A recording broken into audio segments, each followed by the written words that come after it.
سلام، علی هستم. به یه قسمت دیگه از آموزش کانال کوکینگ تایم ویت علی خیلی خوش اومدید. شب یلدا نزدیکه و این روزا خیلی درخواست آموزش یلدایی داشتن و اومدم تو این ویدیو مثل سال گذشته بهتون یه آموزش یلدایی فوق‌العاده رو بدم تا مثل پارسال درست کنید و لذت ببرید. من سال گذشته 3 تا آموزش یلدایی داشتم که خیلیاتون دوست داشتید و حتما لینکشون رو داخل دیسکریپشن میذارم. چقدرم سریع 1 سال شد. ممنونم از اونایی که از پارسال تا الان همچنان همراه من هستن. تو این ویدیو بنا به درخواست خیلی ها که گفتن ما فر نداریم و ابزار خاصی هم برای درست کردن شیرینی نداریم، میخوام یه رولت بهتون آموزش بدم که هم شکل هندوانه هستش، همین که بدون فر آماده میشه. شاید فکر کنید بدون فر نمیشه رولت درست کرد، چون رولت شیرینی خیلی سختیه و خیلی ها باهاش مشکل دارن. من یه دستور ساده رو در اختیارتون میذارم و شما میتونید بدون هیچ گونه ابزار حرفه‌ای این رولت رو روی گاز درست کنید داخل تابه و واقعا هم بافت و کیفیتش عالیه و هیچ کس هم نمیفهمه که شما بدون فر درستش کردین. اونایی هم که فر دارن بد نیست بعضی وقتا بدون فر هم یه شیرینی درست کنید. شب یلدا هم پیش بهتون تبریک میگم و دیگه بیشتر از این هم منتظرتون نمیذارم. بریم با هم شروع کنیم به درست کردن این رولت خوشگل و خوشمزه. همراه من باشید. به 3 تا تخم مرغ احتیاج داریم که من زرد و سفیده تخم مرغ رو از قبل جدا کردم که وقت ویدیو گرفته نشه. بهتر سفیده رو بذارید داخل یخچال یک مقدار خنک بشه، اینجوری راحت تر فرم میگیره. فعلا زرده رو احتیاج نداریم و کنار میذاریم. من اینجا داخل این کاسه 75 گرم شکر دارم که بهتر از شکر دانه‌ریز استفاده بکنید و داخل این یکی کاسه هم 75 گرم آرد مخصوص قنادی دارم یا همون آرد 3-0 که قبلا بارها درباره آرد 3-0 داخل ویدیوهای قبلی توضیح دادم. شما میتونید این آرد رو از لوازم قنادی ها خیلی راحت تهیه بکنید و از تمام فروشگاه ها هم قابل تهیه هستش. عزیزانی که ساکن خارج از کشور هستن میتونن این آرد رو به اسم All Purpose Flour تهیه بکنن. به نصف قاشق چایخوری هم بیکینگ پودر احتیاج داریم و نصف قاشق چایخوری هم وانیل. همونجوری که میبینید برای درست کردن این رولت به مواد خیلی کمی احتیاج داریم که تو خونه همه پیدا میشه. برای شروع کار باید سفیده تخم مرغ رو مثل خیلی از کیک ها و شیرینی های دیگه بزنیم تا حجیم و سبک بشه. خب من اول شروع میکنم با سرعت پایین همزن یه چند ثانیه سفیده تخم مرغ رو میزنم تا باز بشه و بعد کم کم سرعت رو زیاد میکنم.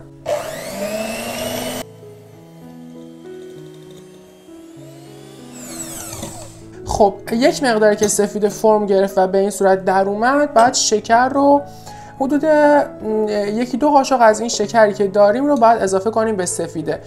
یهو هم نباید اضافهش کنید، باید توی چند مرحله و آروم آروم به صورت بارونی اضافه کنید در حین اینکه دارید همش میزنید. اگر بخواید یک جا اضافه کنید این سفیده آب میندازه و خراب میشه.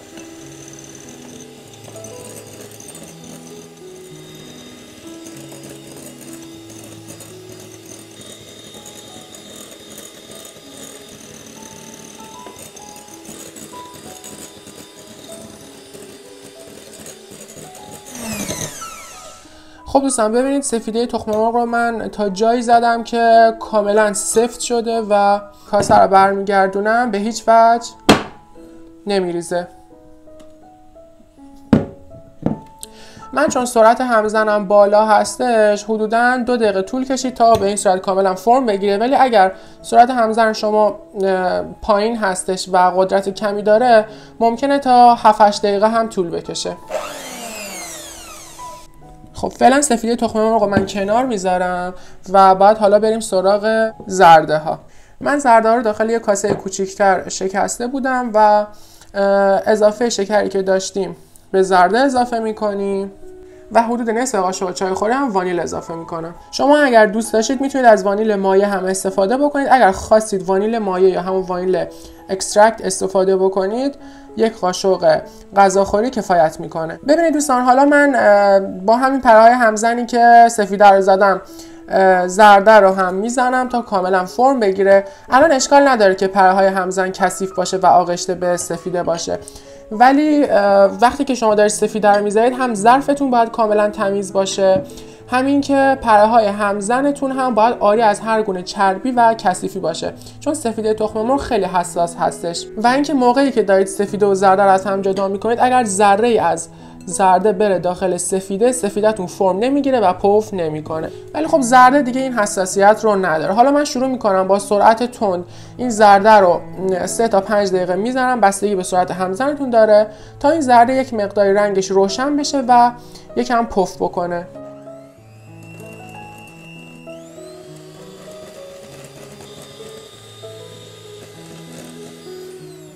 خب من یک مقداری که زرده رو زدم، با استفاده از یه لیسک این زرده رو کاملا دورگیری میکنم.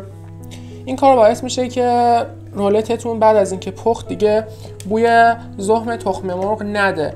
خیلی سوال میپرسن که چرا ما کیک درست میکنیم بوی تخم مرغ میده، چون شما دورگیری نمیکنید. یک مقداری از زرده اگر حل نشده باشه و دور ظرف چسبیده باشه، کیک شما بوی تخم مرغ میگیره و کارتون خراب میشه. پس حتما 2 تا 3 بار در حین اینکه دارید زرده رو میزنید ظرفتون رو دورگیری بکنید.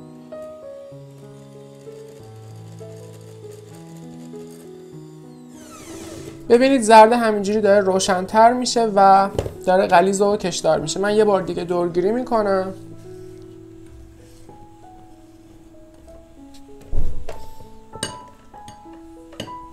این رولت نیاز به آب جوش و روغن و شیر و اینجور چیزا هم نداره.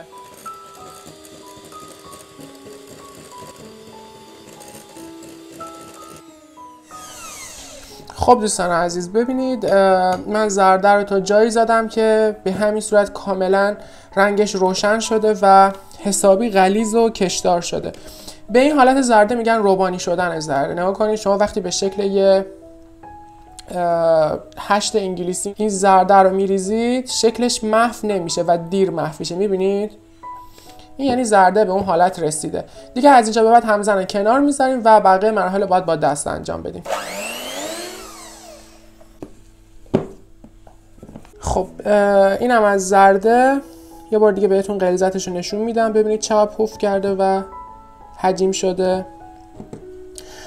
توی این مرحله شما باید به آردتون بیکینگ پودر رو اضافه بکنید. من نصف قاشق چایخوری تقریبا بیکینگ پودر اضافه میکنم به آردم و یک مقداری مخلوطش میکنم. من آرد رو 2 بار از قبل الک کردم و 1 بار هم روی مواد الک میکنم که سر جمع میشه 3 بار.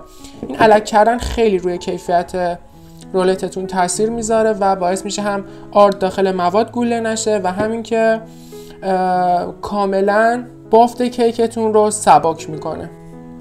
حالا این آرد رو من توی چند مرحله از روی الک به زرده ها اضافه میکنم. به صورت دورانی مخلوطش کنید تا پف زرده نخوابه. زیادم همش نزنید، در همین حد کافیه. مرحله دوم آرد رو اضافه میکنم.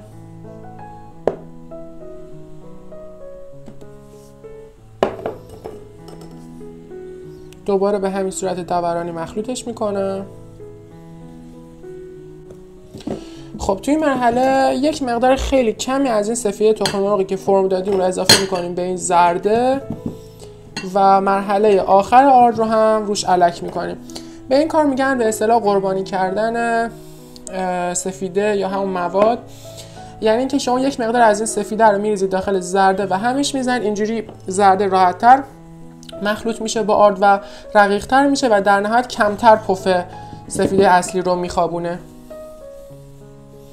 دوباره مخلوطش میکنیم. به همین راحتی مخلوط شد. حالا این زرده رو اضافه میکنیم به ظرف سفیده اصلیمون. دوباره به صورت دورانی و خیلی آروم این دوتا رو با هم دیگه مخلوط میکنیم و مواظب باشید پف موادتون نخوابه.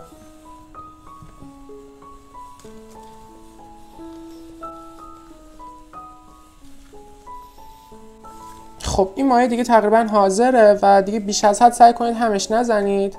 در حدی که دوتا یک مقداری با هم مخلوط بشن کافیه. ببینید چقدر این مایه سبک و پفدار هستش و اصلا هم پف مواد نخوابیده. نکات رو رعایت کنید دقیقاً به همین صورت میشه. یه توضیح درباره تابه بهتون بدم. باید داخل یه تابه دودری که به همین صورت مستطیل هستش و تو خونه همه پیدا میشه 2 لایه کاغذ روغنی بندازید. حتما هم حواستون باشه که این لاستیک دور مایع تابتون باشه، چون این باعث میشه هوا خارج نشه و رولت کاملا مغز پخت بشه. کفش هم نیاز نیست چربش کنید، ولی حتما 2 لایه کاغذ روغنی باید بندازید، چون اگر 1 لایه بندازید ممکنه بسوزه رو حرارت مستقیمه. این 2 لایه باعث میشه کمتر حرارت مستقیم بهش بخوره و کف رولتتون نسوزه. من در اینو میبندم، اون یکی درش رو بهش وصل میکنم و میذارمش روی حرارت و زیرش هم حتما شعله پخش کن بذارید تا داغ بشه. فعلا این کارا رو انجام میدیم، بقیه کارا رو، و اونم برای خودش روی گاز داغ میشه. توی این مرحله مایع رو تقسیم بر 2 میکنیم که رنگش کنیم. من از همین کاسه‌ای که داخلش زردر درست کرده بودم استفاده میکنم. به یه قسمت رنگ خوراکی قرمز اضافه میکنیم، بهتر از رنگ ژله‌ای استفاده بکنیم. خب به یه قسمتیش هم رنگ خوراکی سبز اضافه میکنم. مخلوط میکنیم رنگو. خب این از رنگ قرمز به همین صورت. شما هر چقدر بخواید رنگ قرمز به این مایع اضافه کنید بازم یه حالت قرمز کم رنگ میشه، صورتی میشه، کلا نمیتونید کارش بکنید. البته به پز رنگش تیره تر میشه. این یکی هم که رنگ سبزه. خب اینم از مایع سبز. 1-2 قاشق از مایع سبز رو جدا کنید و داخل یه ظرف کوچیک بریزید. باید بهش رنگ بیشتر اضافه کنیم تا سبز پررنگ بشه و بتونیم شکل پوست هندوانه رو روش ایجاد بکنیم.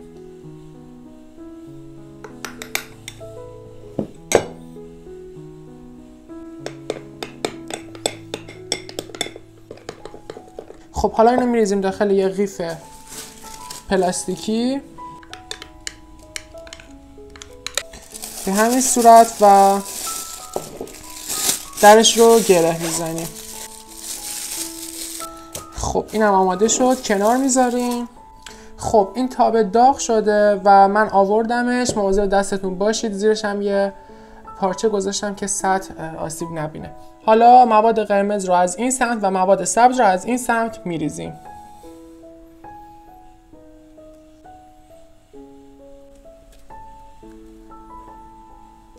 حالا این مواد رو به همین صورت روی تابه پخشش میکنیم. حواستون باشه که از خط وسطش دیگه به اون سمت سبز نره. یه خط فرضی به این صورت ایجاد کنید و مواد رو کاملا صاف کنید.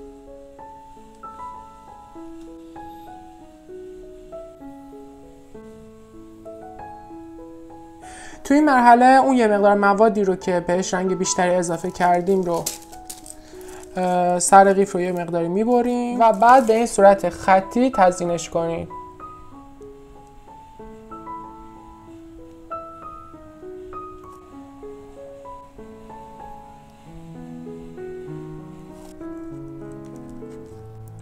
و در نهایت با یه خلال چوبی به این صورت روش خط ایجاد کنید تا شکل پوست هندوانه بشه.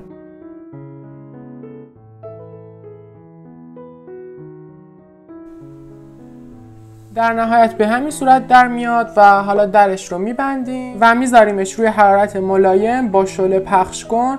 حدود 10 دقیقه طول میکشه که کاملا بپزه. خب دوستان حدود 15 دقیقه گذشته و این رولت کاملا پخته شده.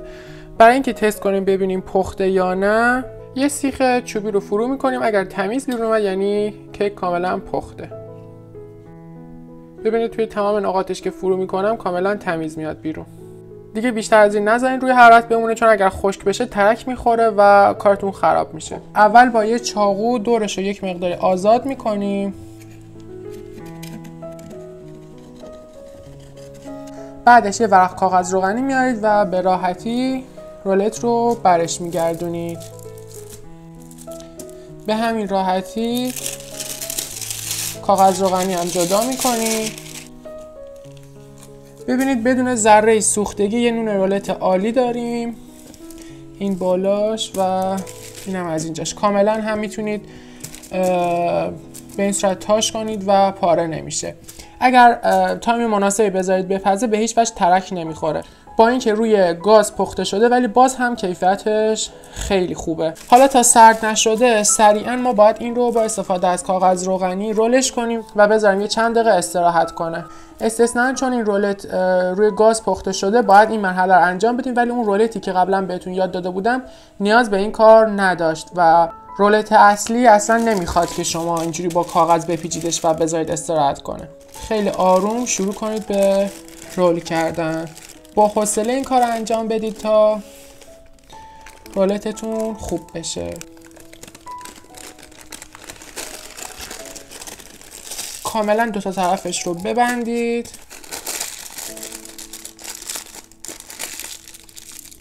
و به همین صورت بذاریدش داخل یخچال حدود نیم ساعت استراحت بکنه.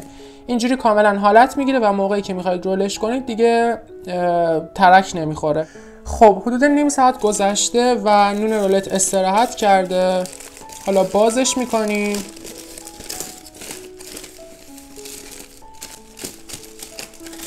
به راحتی باز میشه و الان دیگه حالت گرفته. من از قبل خامه رو آماده کردم.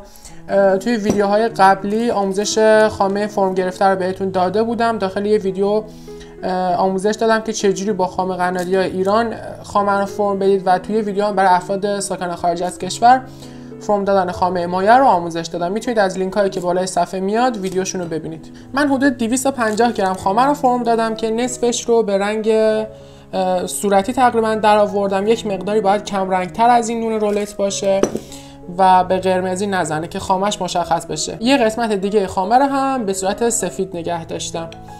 حالا این قسمتی که قرمز هستش رو خامه رنگ صورتی میزنم و کاملا پخش میکنم. فقط مواظب باشید که به سمت رنگ سبز نره.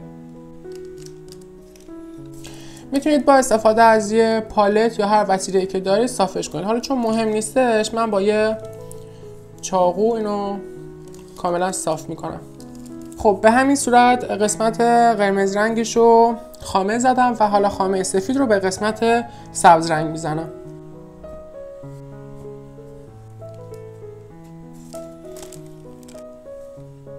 دوستان این 1 سانت انتهایی رولت رو نباید خامه بزنید.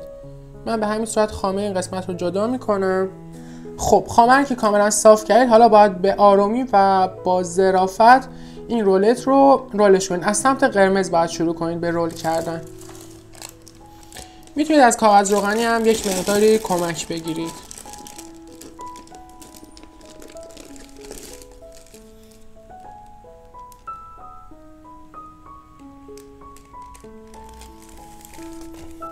ببینید به همین راحتی رول شد و چقدر هم دقیق در اومده.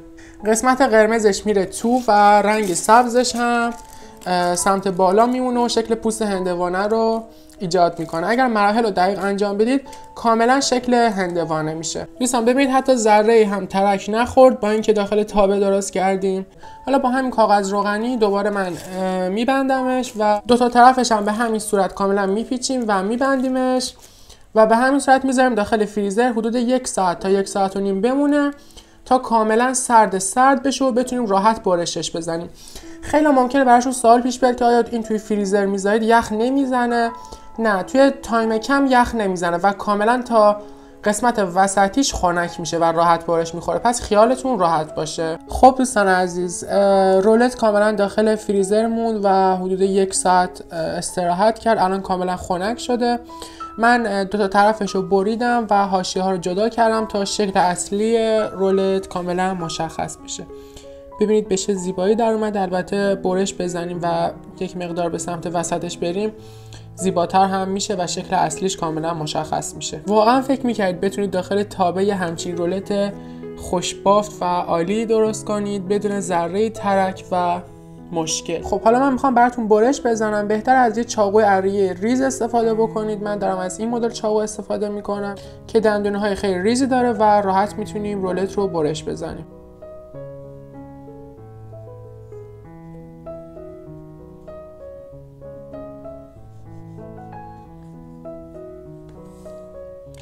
ببینید بدون ذره مشکل برش خورد و به همین زیبایی در اومد.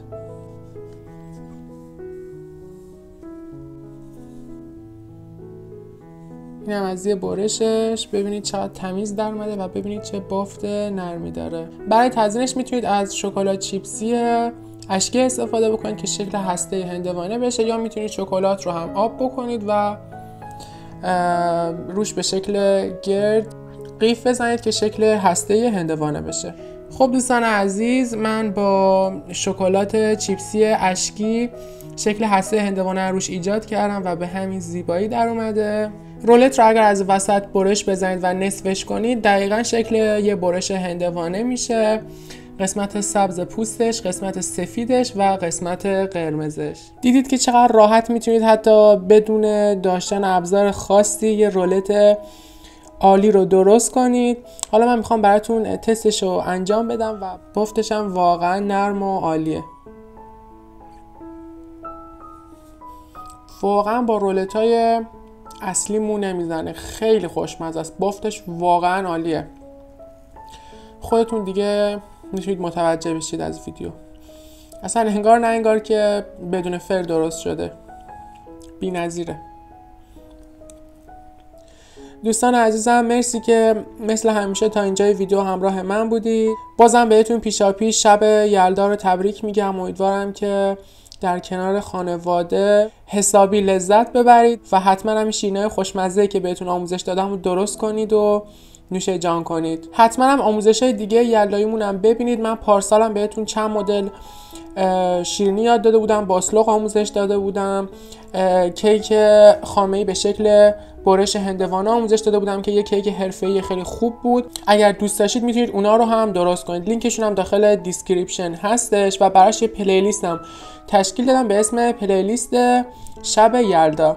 اگه اولین بار دارین ویدیو منو میبینید ممنون میشم از این زیر دکمه سابسکرایب رو بزنید و زنگوله کنارش هم بزنید که جزو اولین نفراتی باشید که ویدیو جدید من رو میبینید. لایک و کامنت هم که دیگه مثل همیشه فراموش نشه. بهتون پیشنهاد میکنم این ویدیویی هم که این قسمت میاد رو ببینید و برای شب یلداتون درستش کنید. تا برنامه بعدی ازتون خداحافظی میکنم.